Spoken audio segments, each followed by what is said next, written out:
Okay, we're talking about papers. I hope that you got some shockingly disturbing material and ideas from Whinham Land and the Yahoos. It's just terrifying. Last week, I told you guys that I wanted you to write a paper. You should have this written down already. According to, I'm not going to write the whole thing. According to this book, what is man? And what should he be?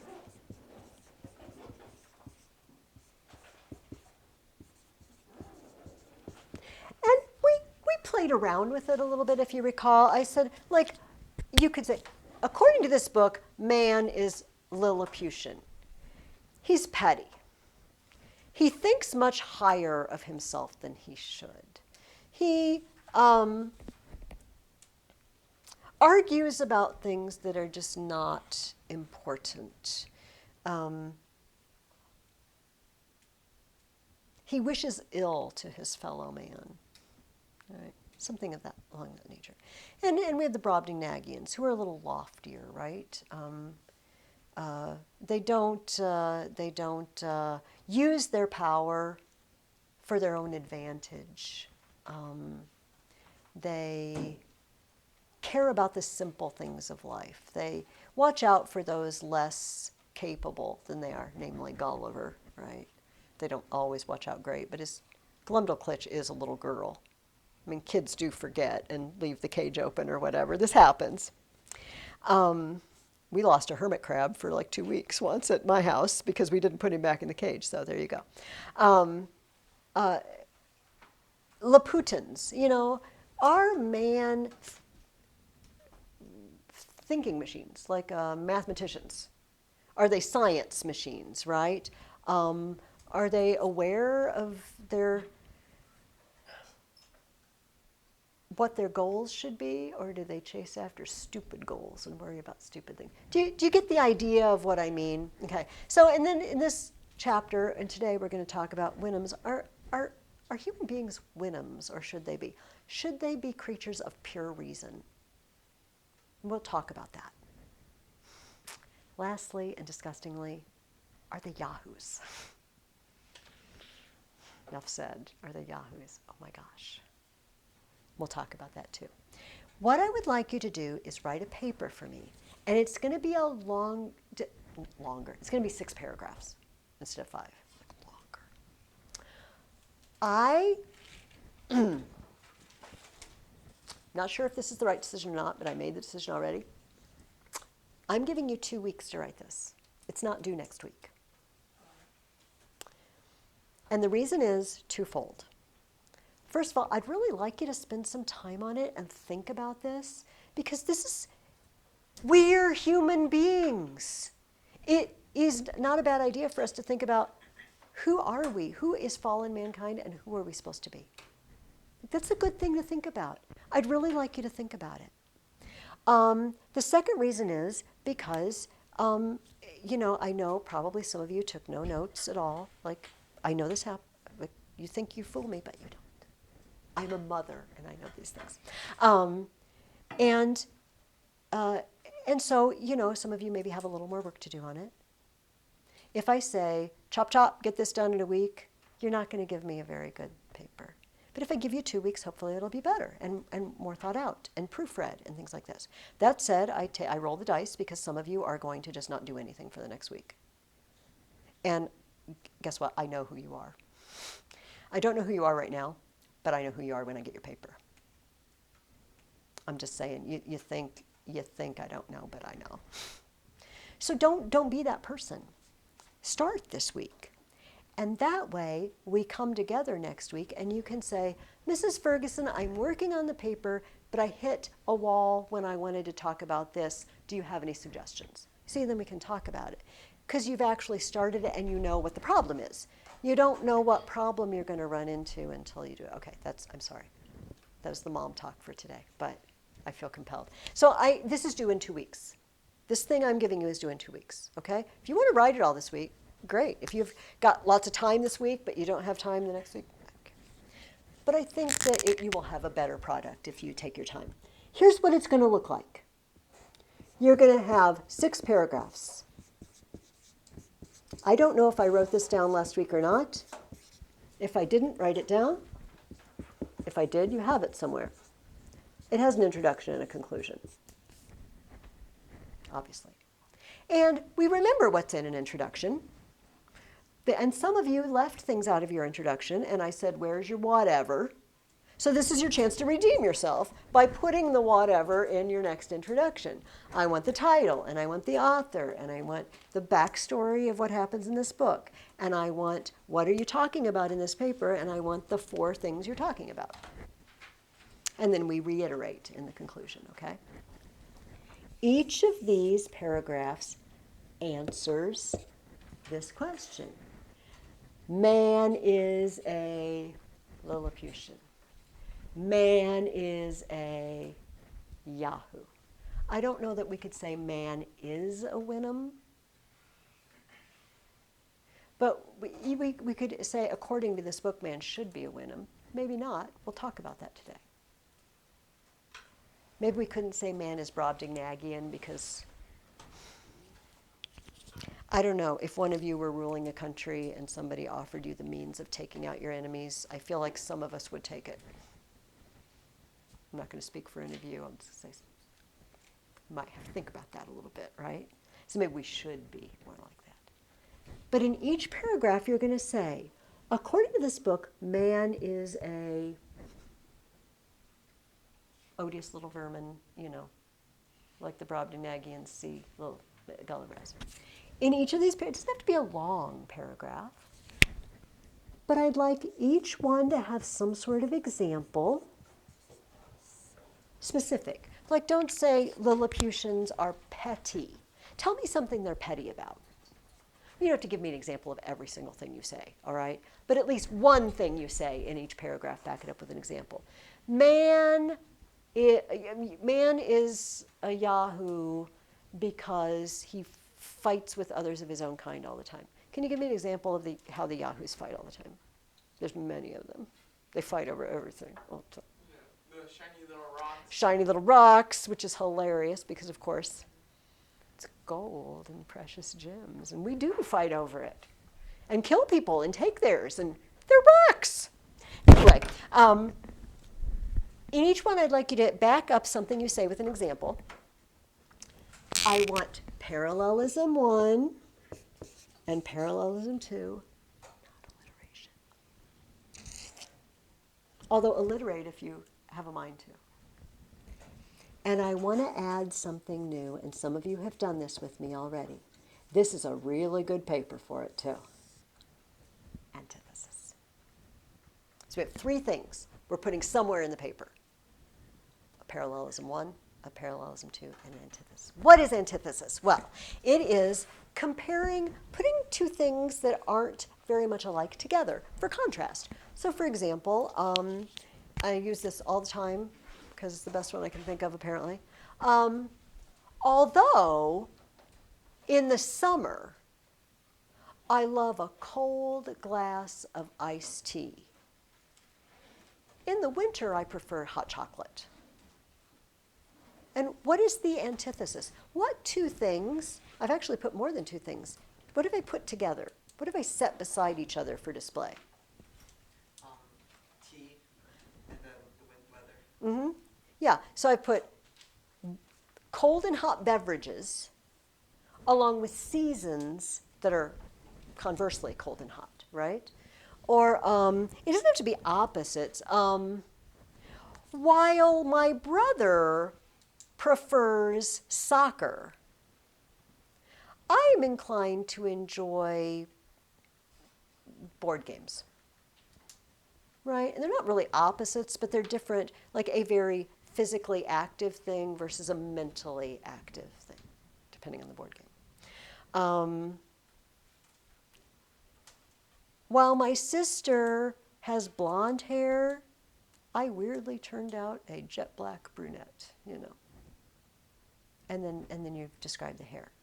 It doesn't have to be opposites, but it can be opposites. So why would I say that this book is a gold mine for antithesis? Because there's lots of Because there's And lots of polar opposites. there's lots of opposites and lots of comparisons. So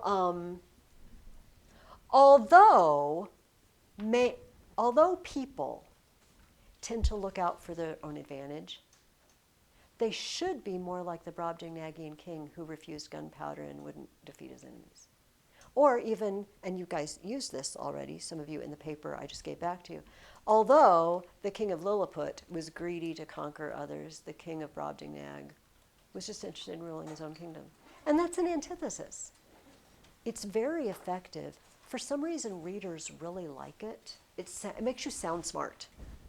It makes you sound smart to use this, and so it's very powerful.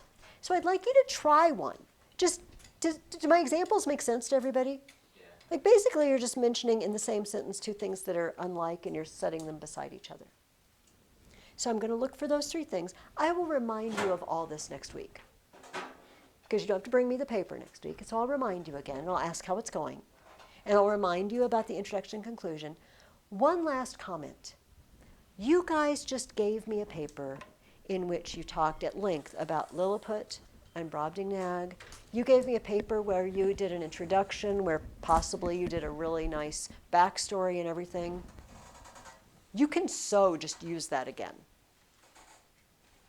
You wrote it. I mean, if you plagiarized it from someone else, no, you shouldn't have used it the first time. But if you wrote it, it's your intellectual property. You can reuse it. So if you felt really good about your summary and the introduction of Gulliver's Travels, just use it again. You know, if you have comments you want to make about the King of Lilliput, you can take them straight out of your other paper. You can think of the paper I just gave back to you as a warm-up for this one. You can steal from yourself. It's not against the rules. All right? So don't feel like, oh, Mrs. Ferguson will get mad at me because she'll see it's the same exact words. But this is also your chance, if you left something out of your introduction, to put it in and try again, okay? So this week, start putting your thoughts together. You know, you might want to pick your 4. We have more than 4. Are we like Lilliputians? Are we like Laputans? Are we like Brobdingnagians? Are we like Houyhnhnms? Are we like Yahoos? There's 5. And you could even, like, I don't know how you could compare them to Struelbrugs. We're not immortal. But are we the sort that would learn? If we lived forever, would we learn from our mistakes? Or would we just get worse and worse, you know? You could use those. What did you want to say, Neil? Yeah, that's gonna ask. So, are we like Gulliver? Speaking of Gulliver, here I want to sit down, but then it's only like the top of my head sticking into the camera, which is fine, but kind of weird. Does Gulliver's name sound like another word that we know in English? Gullible. Sounds like the word gullible. What does it mean to be gullible? What are gullible people like? They just, if you tell them something, they believe it. I myself am rather gullible and once fell for a very stupid April Fool's thing that we will not go into. My husband still teases me about it 36 years later. Thank you so much. Yeah, so does Gulliver, in any given society that he visits, does he seem to just, for the most part, adapt and swing with it and think that what they're doing is okay? Or do you think he ever really calls them out on anything? I'm thinking about the whole book. I think that would be example number 1, probably. Does he, I can't remember, and maybe you guys can help me. Does he ever really judge the Lilliputians? I mean, he wants to get away because he doesn't want to be blinded.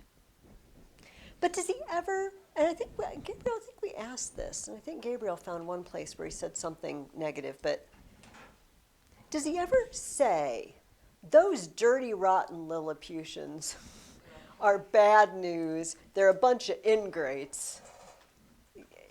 He just kind of, well, that's the way it is there. And then goes to Brobdingnac, oh, that's the way it is. And he goes to Laputa, oh, that's the way it is. He just kind of swings with it. At the end, he swings a little too far, doesn't he? Yeah. Swings very, very far at the end.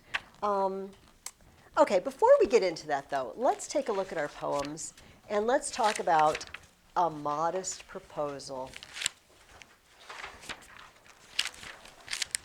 Oh my goodness, he said it. On page 47, we have two poems by William Wordsworth.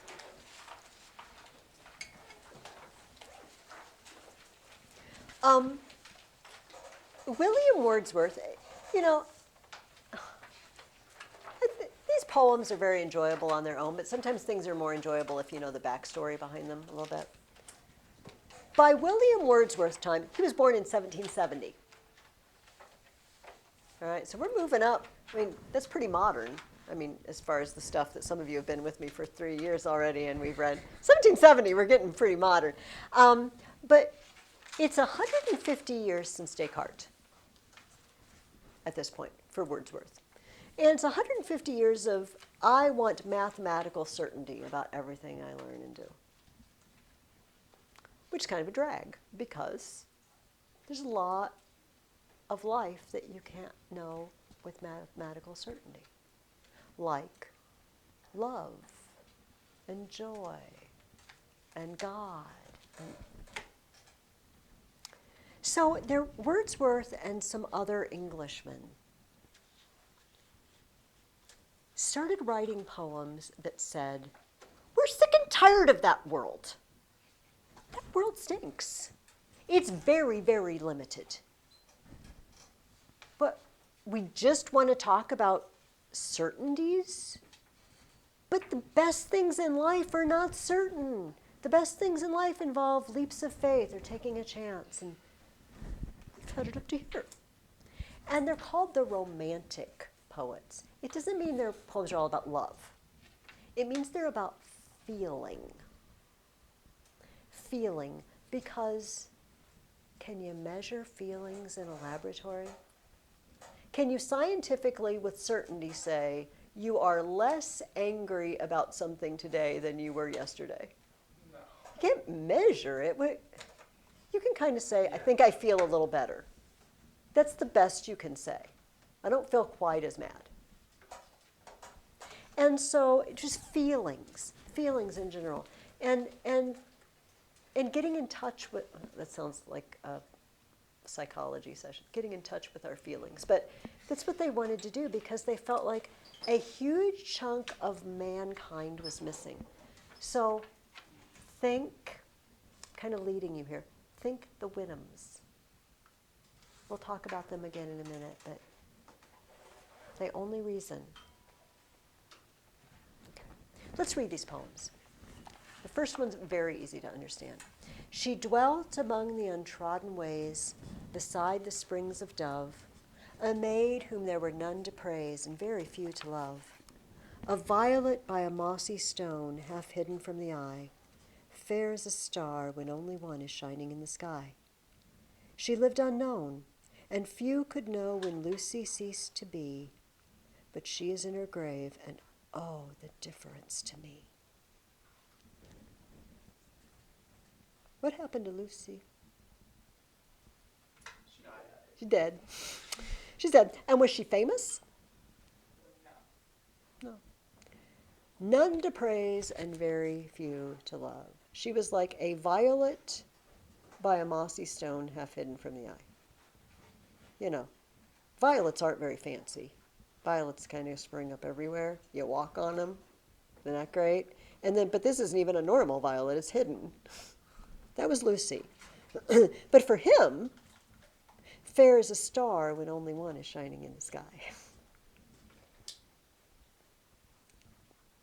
You remember Thomas Gray told us about a dead cat. And he said, oh, you know, you got to be careful because all that glisters is not gold. and we had a little lesson, right? And then we hear, what's the other one that I was thinking of that went out of my head? Oh, Robert Burns. Oh, you mouse. I'm sorry we wrecked your home. But people are like mice too, because we make plans and then something comes and ruins our plans. But mice are even better because they don't worry. But people worry about the future. Okay, let me get a little lesson. Is William Wordsworth teaching, do you discern any sort of lesson here? Like, does he have any lines that say, and so people remember that sometimes the unimportant things are actually important? Does he teach us a little lesson? He doesn't. I don't know that Lucy's life has any lesson for me at all. It's just, it is. He loved her and she's gone. It's very different than let's reason this out and let's teach a lesson and have a moral. It's different. It's different. Let's look at the second one. This one's harder to literally understand, but hopefully you'll get a vibe. All right? Be attuned to the vibe. The world is too much with us. Late and soon, getting and spending, we lay waste our powers. Little we see in nature that is ours. We have given our hearts away, a sordid boon. The sea that bears her bosom to the moon, the winds that will be howling at all hours, and are upgathered now like sleeping flowers, for this, for everything, we are out of tune. It moves us not. Great God, I'd rather be a pagan, suckled in a creed outworn. So might I, standing on this pleasant lea, have glimpses that would make me less forlorn, have sight of Proteus rising from the sea, or hear old Triton blow his wreathed horn. What do you think he means that the world is too much with us? What have we gained and what have we lost, according to Wordsworth? What do you think, Neil? By the world is too much, like too much knowledge. Perhaps too much knowledge. And that second line, what does he say we spend all our time doing? What do we devote much of ourselves to? We lay waste our powers, how? Getting and spending. Getting and spending. This seems like a very good description of modern life. I mean, this is 250 years ago, but like, well, things haven't changed. Getting and spending, we lay waste our powers. We know how to get and spend. What do we not know so much about anymore, according to this poem? What are we out of tune with? Nature. We don't understand it anymore. You know, remember I told you, I think, that Charles Dickens wrote a novel called Hard Times, and in it there's a school teacher, and he wants a student to describe a horse. Maybe you remember me telling this story. And one girl, her dad works at the stables. He works with horses, and she grew up with horses. And so she starts telling, she can tell you what they eat and how it feels when they gallop versus when they trot, and how to care for their manes and everything. And the teacher interrupts her. No, wrong answer. And he turns to this boy. He's like, I know. He stands up, mammal, quadruped. And he lists scientific facts about a horse. And the teacher's like, yes, well done. Are you kidding me? And the girl knows way more about horses than the boy who answers the question. She lives with it. She experiences them, and he just knows it from a book. And so, Wordsworth, according to Wordsworth, we kind of know nature like the boy. Like, oh, the air is composed of, these gases, and this rock is composed of this, and yeah, but do you know what the rock feels like in your hands? Do you know what it feels like to skim a rock across the wall? No, you don't know. You just know it from a book. So Wordsworth's like, we know everything from books now, or from labs. But we don't know anything for ourselves. And he says, so I'm standing on the ocean. I'm not on the ocean, because, You can't stand on the ocean. You know, I'm standing by the ocean, on the shore. And he says, look at this sea. Look at the winds howling. He said, it moves us not. I look at the sea. If I asked you to define the ocean, I have no idea what you'd say. Probably something about a very large body of water. Salt would probably be involved. Perhaps separating the continents, I don't know, containing living plants and animals, covering X% of the globe, something like that. And Wordsworth's like, that's a stupid definition. I mean, I know what the sea is, but I don't feel it. He said, I'd rather be what? What does he say in the poem? I don't want to be a modern. I'd rather be a pagan. And if I were a pagan and I looked at the ocean, at least I might see Triton. I might see Poseidon coming across the sea, or at least hope I might, you know. Like, I would be in touch with it. It would be real to me and exciting and moving, but it's just a thing now. It's just a thing. That's what we've done with weighing and measuring and all our science. Does that make sense to you guys? This is what the Romantic poets were all about. They were about, hey, we're losing some of our humanity by weighing and measuring things constantly. We're losing feeling. Anyway, please spend some time with Mr. Wordsworth this week. Read these at least again sometime this week, if not a couple of times. And again, just FYI, they are both pretty short. If you're looking for a poem to memorize still. They're not very long, especially the first one is pretty easy. Okay. What is Jonathan Swift's modest proposal for eliminating poverty in Ireland? Horrible. What shall we do? Each other is horrible. Let's just eat the children. Wow. Did Jonathan Swift really think we should eat children? No, I think Okay, it's no. He's a satirist. He's a humorist, right? He's using humor and satire to make us think about things that maybe we hadn't thought about before. So I wanted to just note a couple of things in this. Really, it's pretty shocking the first time you read it. He says, he says, well, we could teach them to be thieves. And they could make a living that way, but no, this is not good. He said, well, we could sell them for slaves. All right, but he says, I'm assured by our merchants that a boy or a girl before 12 years old is no saleable commodity. You just can't sell them when they're under 12. Nobody wants them. And when they come to this age, they will not yield above 3 pounds, or 3 pounds and a half crown at most, on the exchange, which cannot turn to account either to the parents or kingdom the charge of nutriments and rags, which have been at least 4 times that value. You know, you raise a kid to the age of 12, you've already sunk so much money in them, you can't get that money out. You can't get that much for them. You're not worth it. So, I have been assured, and I don't know what to think of this, by a very knowing American of my acquaintance in London. This is an American idea. I don't know.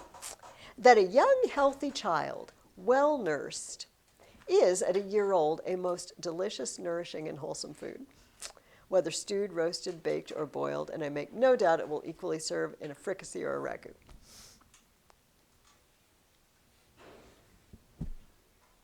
A child will make 2 dishes at an entertainment for friends.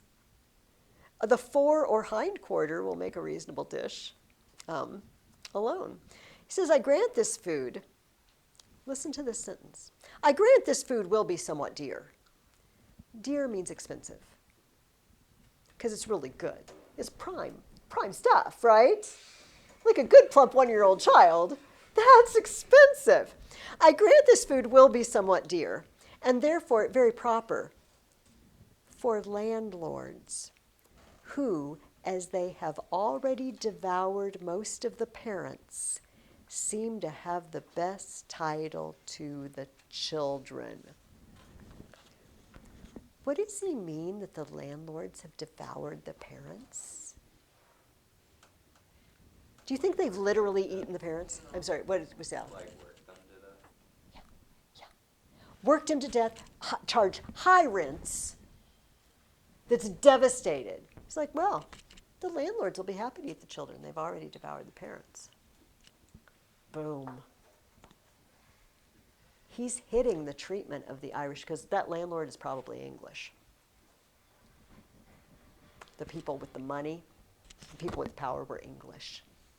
It's probably a poor Irish family and an English landlord. It's like, oh, we'll just give them the children. They already ate the parents.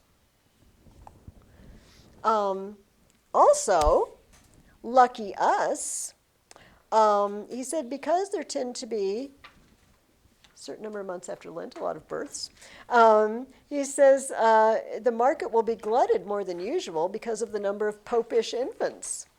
Is at least 3 to 1 in this kingdom, and therefore it will have one other collateral advantage by lessening the number of papists. We can get rid of some Catholics, because it'll be mostly Catholic children. Because, you know, sometimes those Catholic families have a few more children. Hey, we can not only get rid of poverty, get a really good meal at Christmas, but also kill some Catholics while we're at it. Shocking. He says, those who are more thrifty may flay the carcass, the skin of which, artificially dressed, will make admirable gloves for the ladies and summer boots for fine gentlemen. You know, you don't just have to eat the meat, you can also tan the hides. I know. I can't believe he wrote this. I can't believe he wrote this. It is just, it's shocking. But remember we talked about, Gabriel, last week we talked about the fact, the flappers. The flappers that wake the people up in Laputa, and like Jonathan Swift is our flapper, right? He whacks us in the face with stuff like this. And he says, oh, you're going to just sit there in England and pontificate about, oh, those Irish, I just don't know. They're obviously lazy. They don't know how to take care of themselves. And you're going to forget that you did this to Ireland. You, England, did this to Ireland. You made them poor. And then you're going to sit there and have your little ladies' tea societies to send a few extra dollars to the poor in Ireland. Like, you know what? You're like those landlords. You've already devoured them. Go all out and just eat the children. It is shocking. Yeah, he gives a list. It's a very logos, right? He's like, let me give you a list of reasons why this will be very, very helpful. He's like, increase, the income of Ireland. A great inducement to marriage. Why? We should soon see an honest emulation among the married women. Which of them could bring the fattest child to the market? I just don't even know what to say about that. He said you can serve them at weddings and christenings. It will be a wonderful wedding dish.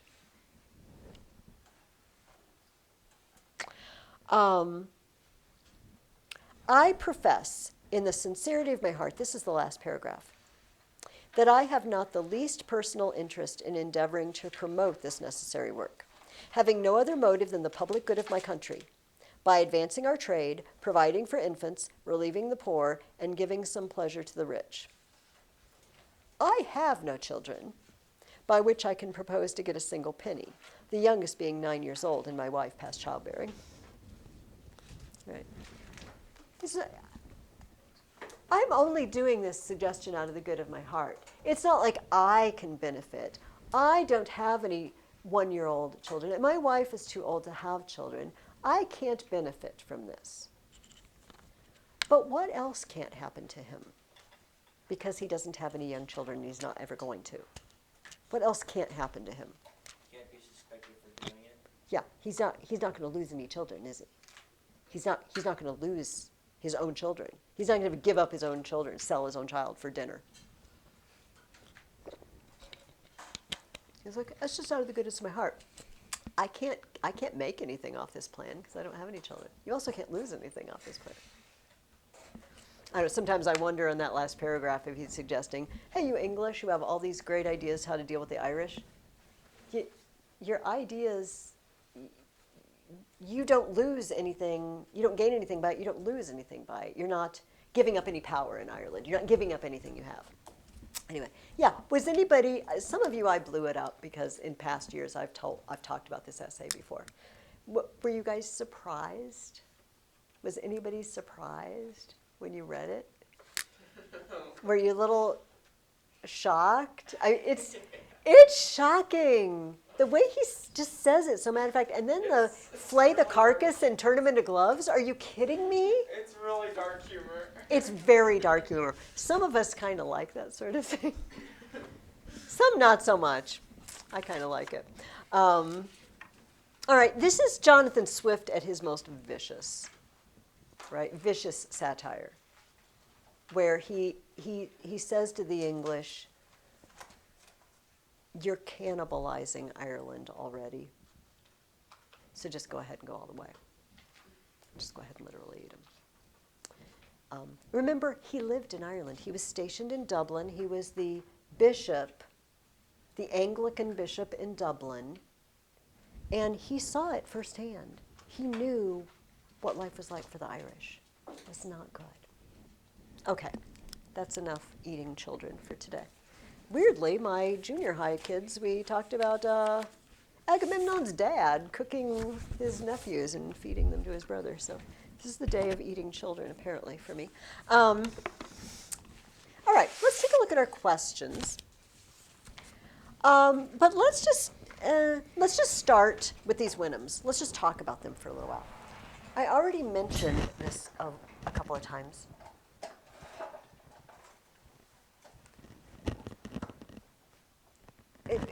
But I'll say it like this, and you can use it for your paper if you want to. Should people be like Winhams? Are Winhams the ideal creature? Should we pattern our lives after them, or do they seem off in any way or lacking in any way? Let me just throw that out. What do you think, Neil? Like spiritual or anything like after death, they don't have like heaven. That's one thing. They don't seem to have any spiritual life whatsoever. They don't have church. They don't recognize a creator, it appears. Could we be fully human without that?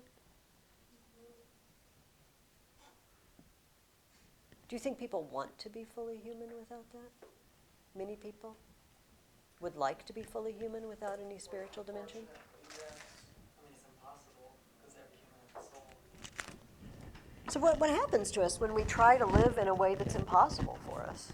Yeah, Dominic, go ahead. We can't do it because we won't ever reach our goal of becoming the best human we could. And we'll just like slowly, our humanity will just slowly die off until we won't be human anymore. Yeah. And unfortunately, you guys are living, I mean, we're seeing it. We're seeing it more and more, aren't we? What is the one, and I've mentioned this already, what is the one thing, have a good week, gentlemen. If you have any questions or problems, just call me or email me. What is the one thing that they value above all other things? And I've mentioned this already this morning. I will read the quote while you think it over. I'll look it up.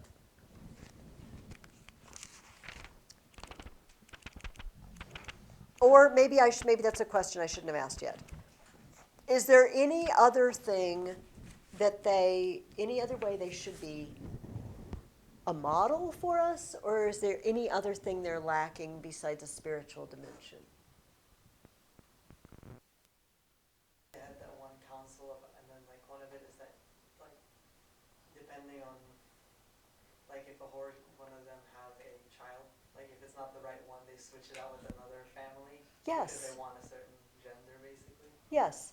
They trade their children. It's like, oh, yeah, did you want this kind? I wanted that kind. Here, have. Let's switch. What?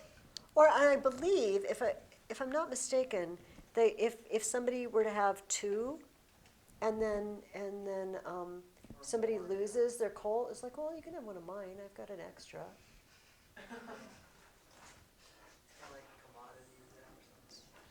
Loveless. What? It's loveless. It's loveless. It's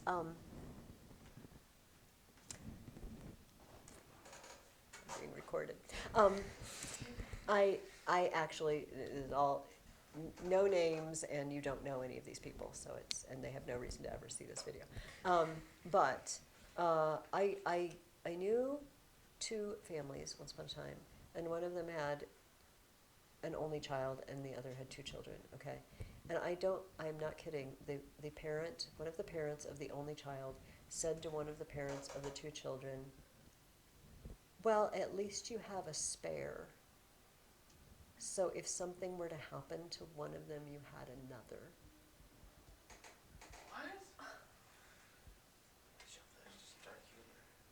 I don't think, unfortunately. And so this was discussed between me and the family with the two children. I was like, "You what?" Yeah, and this is the first thing I thought of. I'm like, I got a spare. I got a spare. Do you remember about the lady Wenham who was coming for like tea or lunch and she was late? Do you remember why she was late? And she apologized for being late? Because like her husband died. Her husband died that morning. It's like, well, there were things to take care of, but I got here as soon as I could. They don't feel for their families at all. Okay, this is out of a study guide I found, and I don't know where it is in the chapter, but friendship and benevolence are the two principal virtues among the Houyhnhnms. Friendship and benevolence. And these not confined to particular objects, but universal to the whole race. Universal benevolence. Universal friendship. They're friends with everyone. And they're kind to everyone. Now, at first hearing of that, does that sound good? Like, should we be loving to everybody? Like, sure. How can you be loving and benevolent to everyone? What does that look like? Oh, go ahead, Dominic. I Go was ahead. just going to mention something else. Like, this kind of reminded me of Limbo from Dante's Inferno. Oh, where they can't make a choice? Yeah, it's just all equal. That's very good. It's all equal. And that's not a good state to be in, is it? Yeah. No, limbo is not as bad as some other places there, but it's not good. That's very good. That's a very good connection. What were you going to say, Neil? Like how to be kind to the rest. Yeah. What does it look like to be equally kind and what was the benevolent? Equally friendly and benevolent to everyone. What would that look like in reality? How do you live that out? How do you help the poor? What do you think, Dominic? Oh, no, I'm sorry. Go ahead. Whatever you want. Okay. What is it? What do you think it looks like? Help poor, so like you give them money, but also teach them how to manage it. Okay. But can you do that to is that like I am teaching the poor? No. What do you do? I mean, If you- you're teaching a poor person. You're not teaching the entire massive Yeah. class. If I want to be kind to humanity, I don't even know what that means. I have to be kind to you, right? Or my mother, or the person who lives next door, or the crazy guy who just cut me off on traffic, or whatever. Do you know what I mean? If I want to try to be kind. I can't just be kind to humanity. I don't even know what that looks like. Yeah, Dominic. I mean, kindness without love would just be leaving them completely alone in, like, their viewpoint. Yeah, you mean like people who want to be left alone? Perhaps Well, that's yeah.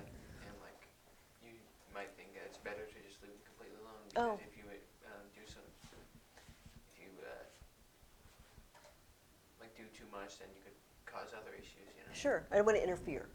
I want to interfere, so I'll just leave it. Yeah, it sounds really pretty. The Wyndhams love all Wyndhams. Wyndhams are kind to all Wyndhams.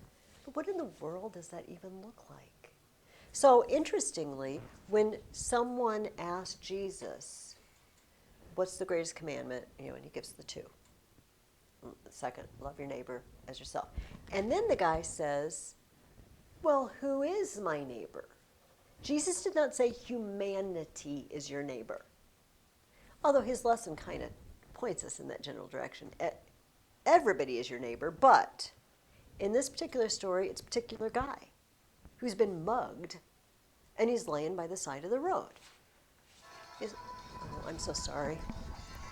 I gotta change my ringtone. That was my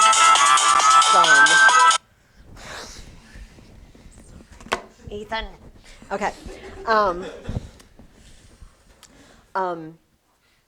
He says it's this particular person, right? That's been harmed and hurt and is laying by the side of the road. And so he says, well, then who's my neighbor? The man who helped him. Well, you can't just help everybody, right? You help this person in the ditch. You help this person who, I don't know, like forgot their money and they need groceries and you just buy their groceries for them. Whatever. It's always individual. It's always particular. And it sounds so pretty. It's like, I love mankind. And you know what? Frankly, it's really easy to love mankind because you don't have to do anything for mankind, right? It stinks to love your neighbor because your neighbor might be smelly and obnoxious, right? But mankind is lovely. It's like, oh, it's nice. And the Wyndhams, yeah, it's just a little, they don't particularly love anyone. And by particularly, I mean that particular one, right? They just indiscriminately love. And I think I've made my position clear. Are we all do we all think that's kind of odd? It's like if your parents said, you can't have a friend. You have to be friends with everyone the same. You have to be friends with everyone equally. But how can I help? Like some people I just like more than others, right? Some people you're drawn to because you're similar in some way and you just get on well together. And then how do you lift up just everybody equally? It's always particular. This seems a little disturbing on the Wyndhams. My son has left me a voicemail. Here's what Swift says about them. They claim that our institutions of government and law, the English institutions of government and law, were plainly owing to our gross defects in reason. The only reason you have government and law is because you don't have reason. And by consequence, in virtue. Because reason alone is sufficient to govern a rational creature. A rational creature only needs reason, and they don't need anything else. So this is the third question I asked you. So how is this related to the fact that the Wyndhams have trouble understanding opinion? He tries to explain to them what opinion means, and they don't understand. Why can they not understand? Because opinions kind of derive from different spiritual beliefs. Because when you deeply believe in something, it gets to a point where it's spiritual. Okay. Can we always explain our opinions?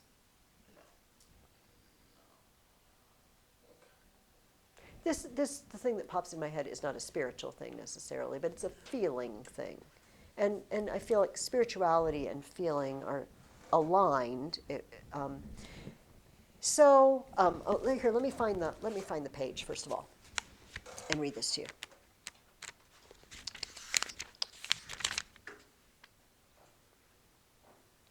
I remember it was with extreme difficulty that I could bring my master to understand the meaning of the word opinion or how a point could be disputable. Because reason taught us to affirm or deny only where we are certain. And beyond our knowledge, we cannot do either. So, as I just said, concrete is better, particular concrete opinion. So I have the opinion. I believe that chocolate ice cream is better than vanilla. Can I prove and know that with 100% certainty? No. I mean, I could develop an argument for it, but it would be very difficult. It's my opinion. Apparently, the Wynnums, it says, beyond certain knowledge, we cannot affirm or deny. What's something that you don't have an opinion of? Okay, that's the wrong way to ask it. What's something that no one can have an opinion about? Can you think of an example of something that no one is able to have an opinion on? Opinions aren't a thing on this. Good. Yeah. I cannot say, in my opinion, 1 + 1 = 2. This is not my opinion. And then you can't really have, you can't really have opinions on like spiritual things either, like you were saying, I'm trying to say this in like a right way, but you can't like have, technically you can, so never mind, I was Okay. running that through my head, my bad. No. Yeah, and we do have, we have various, Christian traditions in this room, so obviously there are different opinions in this room on that, on which is more true. But yeah, so 1 + 1 = 2 is not like saying chocolate is better than vanilla. Yeah. Can you see there's completely two different realms? Like Columbus sailed the ocean blue in 1492. That's not my opinion. That just happened, But Columbus it was bad for him to come to America. That's an opinion. That's an opinion.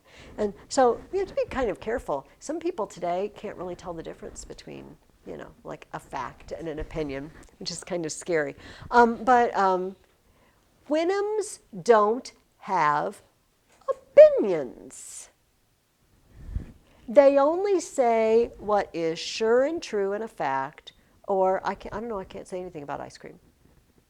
I have nothing to say about ice cream. Ice cream is made of milk and sugar. Beyond that, I cannot really tell you anything about ice cream.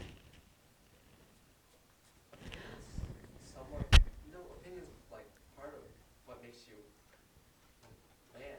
Can you imagine not having an opinion about anything? I mean, Be like a robot. you would have to be a bit like a robot. And so it makes me wonder, is this what Descartes wanted when he said, let's only admit ideas that are mathematically proven and certain? It's like people want to live this way, but we can't live that way. In reality, you can't live without an opinion. Somebody mentioned yesterday in my class, and I thought I didn't notice this. Even though they say you can't opine, that's the verb form of have an opinion, opine something. You can't opine. They do opine about something. And it's the second to last question. What is the only debate that Wynnums ever debate in council? They only debate one question. What they should do with the Yahoos. Yeah. Not quite that. It's whether They should be like destroyed. whether they should exterminate the Yahoos. And apparently people get up and argue on both sides. Isn't that an opinion? Like, oh, I don't know. It sounds like maybe they do have an opinion. Some of them have an opinion. They also had opinions on whether or not Gulliver was a Yahoo. Right? Like his master, well, I don't know. He doesn't look like the rest of them exactly, which works out well until that one servant comes in and sees him without his clothes on in bed. And it's like, oh my gosh, he looks like a Yahoo to me. They didn't know what the clothes were. But he said, well, I don't know. He seems teachable. He's not disgusting. But the other Wynnum's like, no, he's a Yahoo. So they do. Maybe even Wynnums can't live like Wynnums. You know? Maybe even Wynnums have to have opinions. I don't know. So remember the King of Brobdingnag's response to a description of English government and European politics, and he just, I think this is where we got the phrase "the odious little vermin." Yeah. My favorite phrase. How did his Wynnum master take the information about England and European politics? Did he take it well? Did he take it like the King of Brobdingnag? Did he take it worse than the King of Brobdingnag? What do you think? What is the Wynnum's opinion of humanity? The humanity that Gulliver described. It's kind of like they can't quite comprehend it or something, right? Wasn't it like it's just confusing to them, like it doesn't make sense. What do English yahoos do to horses? Oh. I mean, okay, I know where your minds went, but I was not even thinking there. They tie them to carts and make them pull them. They tie them to plows and make them pull them. They make them sleep in not very pleasant surroundings. Sometimes they beat them if they don't do well. When they get old, they sell them like to the glue factory or whatever, and then they castrate them, which is what you guys were probably thinking about, to make them tame. And the Wynnum's like, oh my goodness, are you kidding me? You are yahoos. That's awful. But how do the Wynnums treat the yahoos? I mean, they make them pull stuff too. They keep some of them in cages, apparently. It's like Planet of the Apes, you know? So I keep thinking of Planet of the Apes when I read this part. It's like a Planet of the Wynnums. They treat them, they enslave them, they tie them up, they make them work. So I guess a question I have is, are Wynnums just creatures? Are they just to other living things? Are they? Hypocrites. Look at me with my reason while I take other living creatures and tie them up and force them to work. But you yahoos, you're terrible. You European yahoos, and you tie up the horses and you... Oh my goodness. Do you think the Wynnums know that they're hypocritical? No. Maybe it's some like deep down level, deep in their core. Maybe they know, but they're just so hypocritical that they don't really care anymore. It's hard to say. They stuff it down in there, you know? They're not unkind. I mean, the Wynnums are good to Gulliver, right? Even when they suspect he's a Yahoo. Yeah, Dominic. Another thing, since they don't have any belief in, like, well, the spiritual, they don't really have, they probably wouldn't have any bad feelings about being hypocrites. That's true. They don't seem to necessarily have a moral code. I think it's just moral to be generally kind to everybody, apparently. But they do have one, I don't know if you guys noticed this. Though his Wynnum master did explain to him how not every horse is created equal, shall we say, since you're going to read the Declaration of Independence. Not all horses, not all Wynnums are created equal. Like some of us, you know, this particular type of horse is more suited to being the master level. These sort of horses are just suited to be the servant level. And of course, we're all reasonable here, so nobody takes it ill. that they happen to be in that class of society. They just accept it. We might question it. Like, well, why did the sorrels, why does this type of horse have to be your servant? That's just the way it is. They're more suited for it. And we might say, oh, I don't know if that's just, I don't know if that's fair. Okay, so the first question I asked you, let me see if I even want to go over all of these.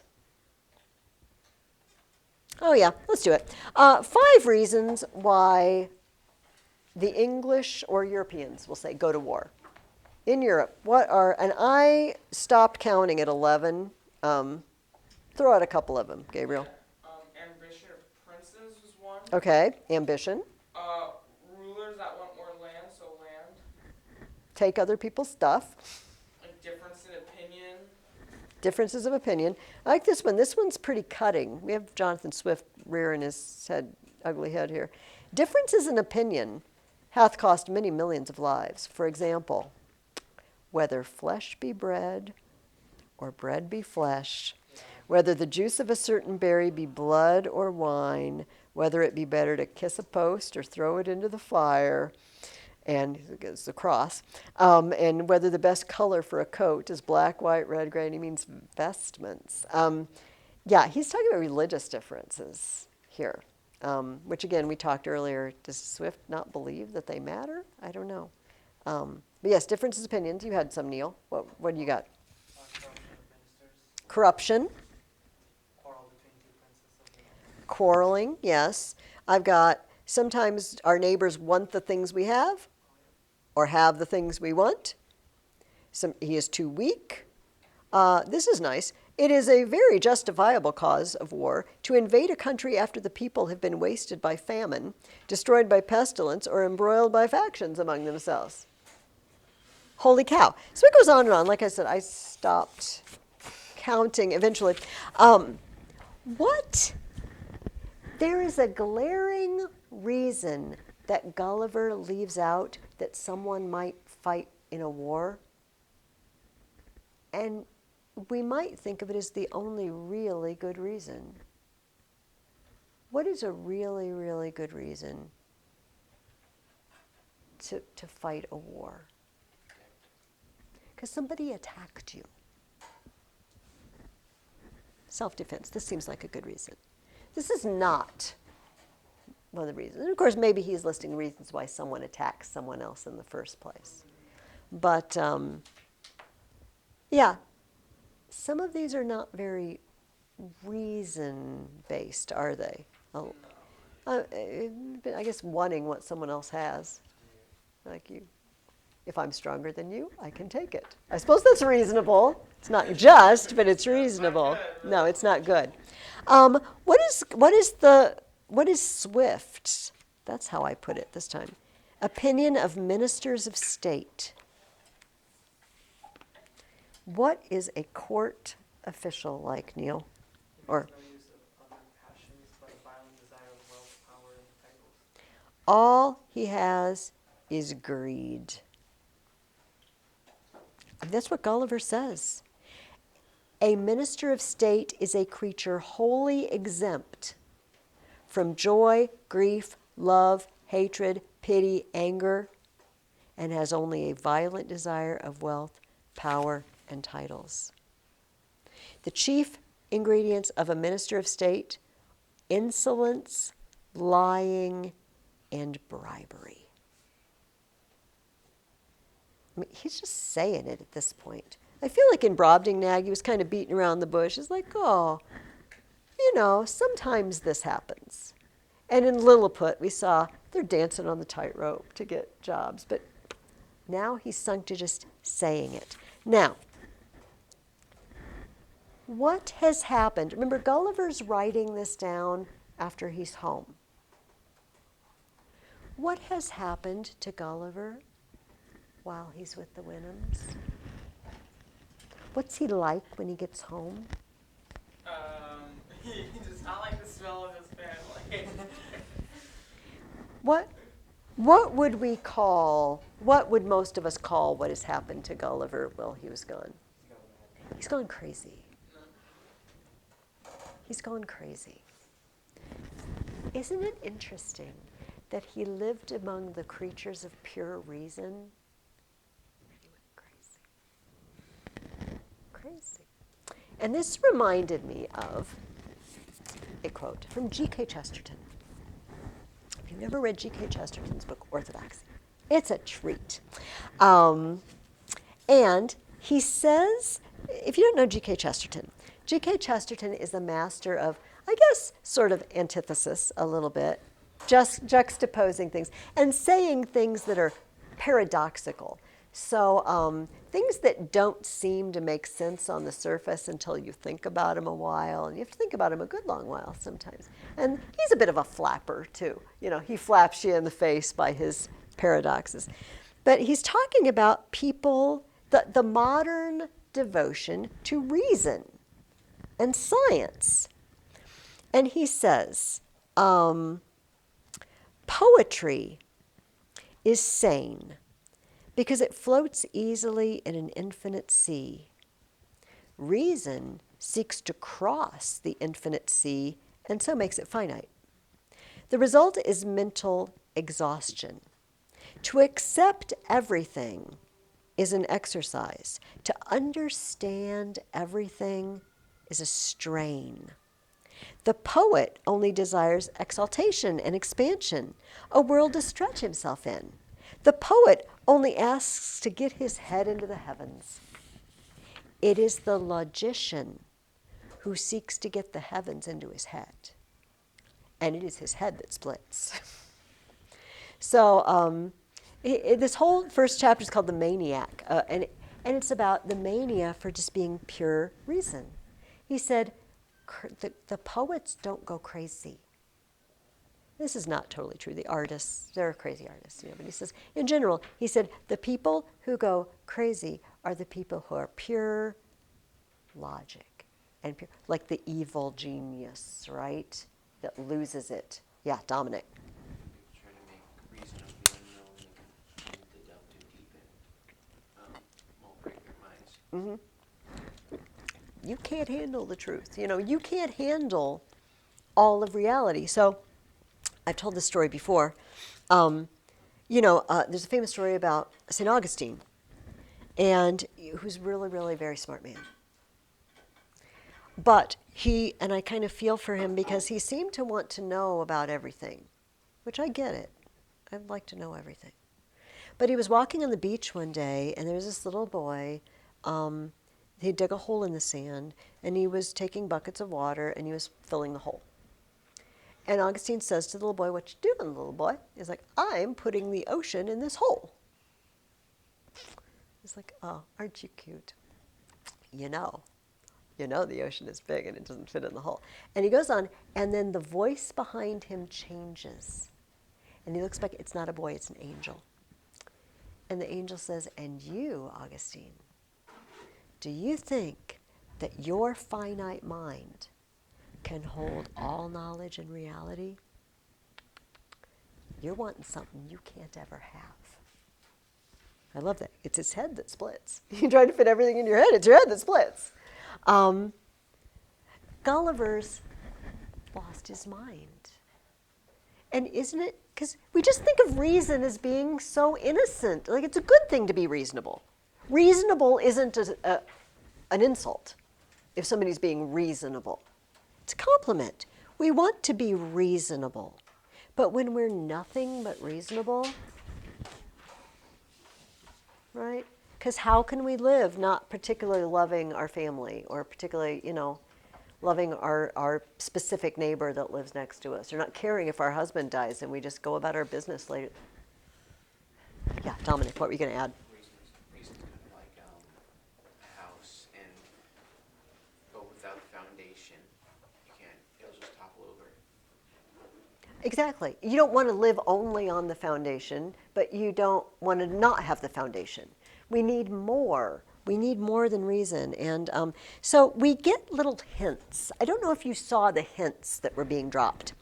For example, he's back home and he's nuts. He's not completely, he's just not normal anymore. He's not okay. And he says, So he's writing later when he's home, but he's looking back to his very first meeting with a Yahoo. He said, I never beheld in all my travels so disagreeable an animal, nor one against which I naturally conceived so strong an antipathy. I just hated him. I've never met a creature that I just hated so much from the very first sight as those Yahoos. Of course, this is before he realizes. In the story he's telling, it's before he knows it's human. But he's writing the story after he's home. Do you see what I mean? He's writing those words down. I realize Gulliver doesn't exist and he's not actually writing the words. But imagine. He's writing the word down in his state of he's kind of pretty whacked. And he knows that Yahoos are humans. And he writes the words, I never met a creature I hated so much at first glance. And then he says, well, I drank milk and I ate oats, but sometimes I supplemented with rabbits. Oh, shoot. Where was it? Oh, here we go. I caught rabbits with traps that I made from Yahoo hairs. Okay, this would be human hairs, but he calls them Yahoo hairs. He says, my clothes were wearing out, so they must be supplied by some contrivance from the hides of Yahoos. So he's wearing human skin, essentially. Yeah.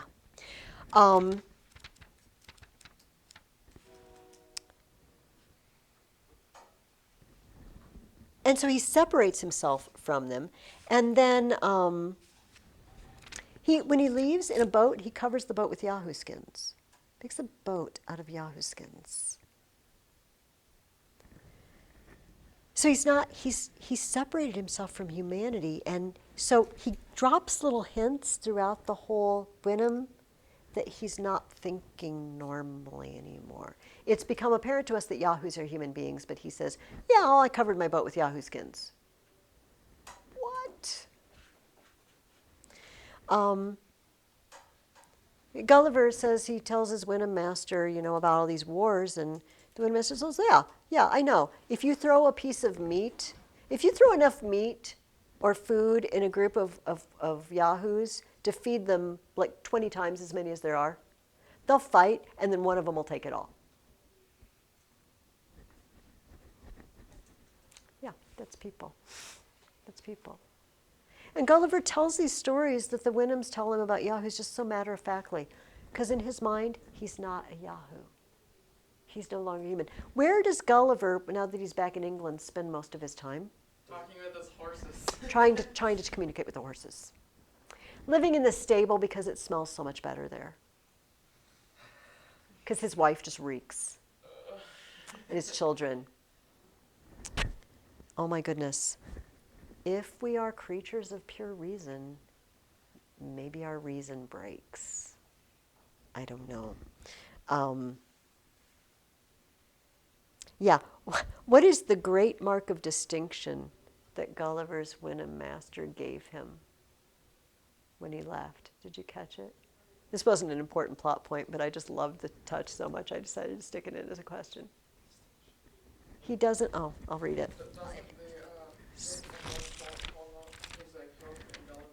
Yes.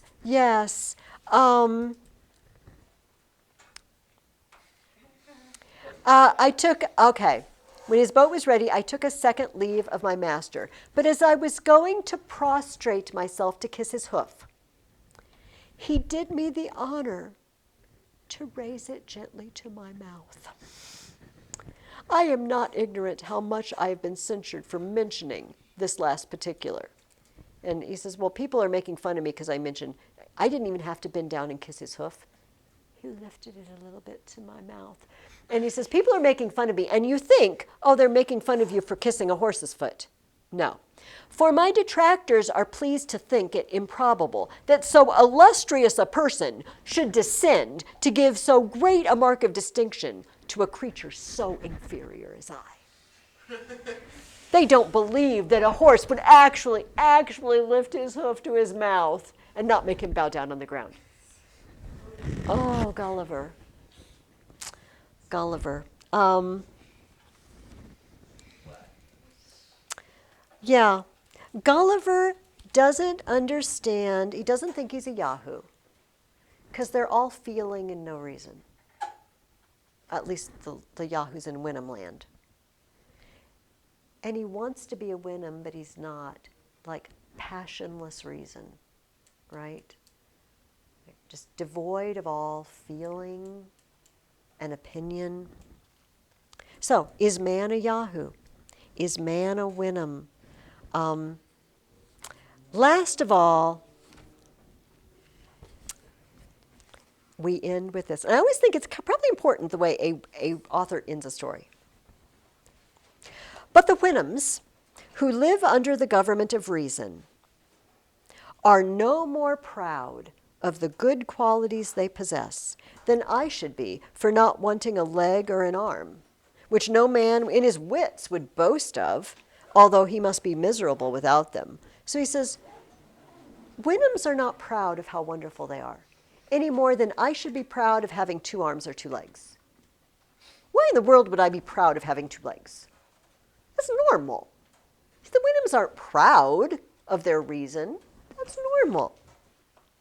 I dwell the longer upon this subject from the desire I have to make the society of an English Yahoo by any means not insupportable. And therefore I here entreat those who have any tincture of this absurd vice, which is pride, that they will not presume to appear in my sight. Let me paraphrase. I don't know why you Yahoos, you English Yahoos, are so proud. You got nothing to be proud of.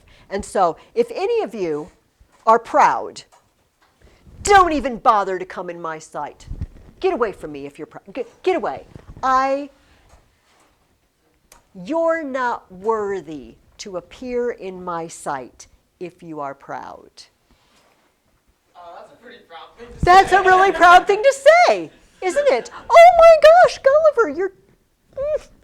He doesn't even realize that he can't even think straight anymore.